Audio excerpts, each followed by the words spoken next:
Ang tanong, ito bang walang coke ay late bloomer? Kaya pa bang ma-develop ang kanyang potential kapag pinakain ng maraming food na rich in protein? Usapang late bloomer tayo. Hindi lahat ng klase ng flower fern ay pwedeng tawaging late bloomer. Ito ay para lamang sa mga kampa, ang KCC, Sensu at Golden Base. Ang mga flower fern na may potential ay dapat kakikitaan na ng coke sa sukat na 3 inches. Para mabigyan kayong idea, ito ang sample na pwede nating maging basihan. Ang nakikita nyo ngayon ay magkakapatid na KCC. Niligay ko lang sa maliit na aquarium yung isa para makita nyo ang pagkakaiba-iba ng potential development nila. Kahit magkakapatid at pare-parehas sila ng kinakain at pare-parehas din ng laki na aquarium, iba-iba pa rin ang potential development nila. Ang tanong, ito bang walang coke ay late bloomer? Kaya pa bang ma-develop ang kanyang potential kapag pinakain ng maraming food na rich in protein? Tulad ng sabi ko kanina, pare-parehas sila ng kinakain at pare-parehas ng laki na aquarium. Kaya dapat kung may potential ito, kakikitaan mo na ngayon ng coke development. Hindi ito late bloomer. Ito ay possible female o hindi pinalad na magka-coke or low quality. Hindi maiiwasan na kahit quality ang parents ay meron pa ring low quality na lumalabas. Dahil in the first place, ang flower fern ay man-made fish. Produkto ito ng crossbreed ng magkakaibang cichlid. Ito ang dahilan kaya hindi nagiging perpektong namamana lahat ng flower fern ang potential development ng kanilang parents.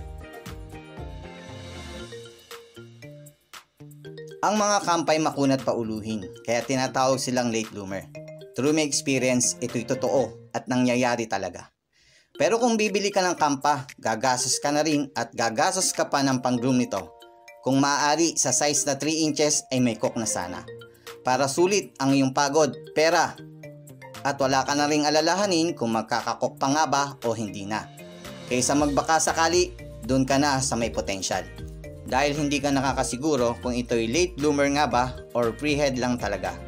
Dahil ang pinagmulan nito ay pre-head, kaya posible itong mamana. Huwag kang bibili ng flower fern na 3 inches na wala pa rin coke. Kahit quality ang parents nito. Yes, nandun na tayo sa point na quality yung parents, pero kapag 3 inches na at wala pa rin coke, wala na rin itong pag-asa na lumaki pa ang coke nito. Kahit pakainin mo pa ng maraming food na rich in protein. Ang flower fern na may potential ay nagsisimulang magka-hump or pinamumukulan na ng coke sa size pa lang na 1.1 inches, particular sa mga Sensu at KCC. Kaya dapat sa sukat na 3 inches, kahit kampa pa yan, dapat meron na tong coke. Kung hindi, alin lang sa dalawa. Possible female o low quality male.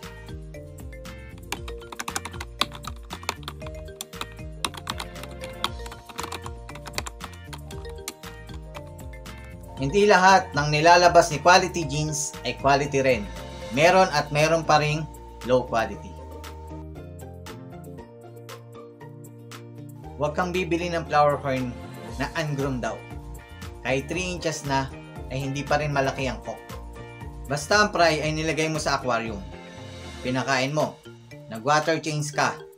Grooming na pong matatawag yon. Kahit hindi mo pa gamitan ng heater or hindi ka gumamit ng Toblerone mirror. May mga flower fern or flower fern fry na gumaganda kahit walang ganon. Pero kapag 3 inches na pero wala pa rin coke, hindi na po ungroom ang tawag doon. Alin lang po yun sa dalawa. Possible female o low quality male. Kaya kung hanap mo ay dagdag na impormasyon, dito ka lang sa Flower Fern Newbie TV at siguradong marami kang matututunan. Kaya paki-like, subscribe, share, and hit the notification bell para updated ka.